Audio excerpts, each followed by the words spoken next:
তীব্র গরমে জনজীবনে বাড়ছে অস্বস্তি। বৃষ্টির আশায় কুষ্টিয়ার কুমারখালীতে দ্বিতীয় দিনের মতো ইস্তেস্কার নামাজ। এ বিষয়ে আরো বিস্তারিত জানাতে সরাসরি যুক্ত হচ্ছেন সহকর্মী নূর আলম দুলাল। দুলাল,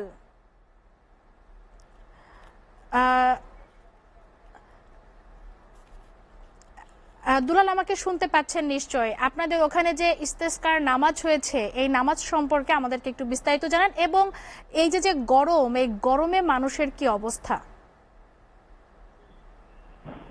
ধন্যবাদ আপনাকে তন্নি। আমাদের কুষ্টিয়াতে আপনার গত প্রায় এক সপ্তাহ ধরে গরমের তাপমাত্রা তীব্র আকার ধারণ করেছিল। কুষ্টিয়াতে গত সর্বোচ্চ তাপমাত্রা 41.8 ডিগ্রি উন্নীত হয়েছে। এরপর থেকে কিন্তু কমতে শুরু করেছে। আজকে কুষ্টিয়া আবহাওয়া কর্মকর্তা মামুনুর রহমান আমাদেরকে জানিয়েছেন যে আজকে 37.7 ডিগ্রি তাপমাত্রা কুষ্টিয়াতে রেকর্ড করা হয়েছে। কুষ্টিয়া জুড়েই তাপমাত্রার কারণে জনজীবনে অস্বস্তিকর পরিস্থিতি নেমে এসেছে। দিনের বেলা অধিকাংশ সময় জনশূন্য থাকছে রাস্তাগুলো, এবং আবাসিক বাড়িতে পানির স্তর নেমে যাওয়াতে আবাসিক বাড়িগুলোতে পানির সংকট তীব্র আকার ধারণ করেছে।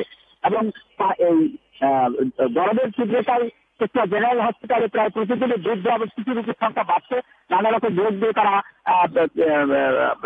চিকিৎসা নিচ্ছেন হাসপাতালে।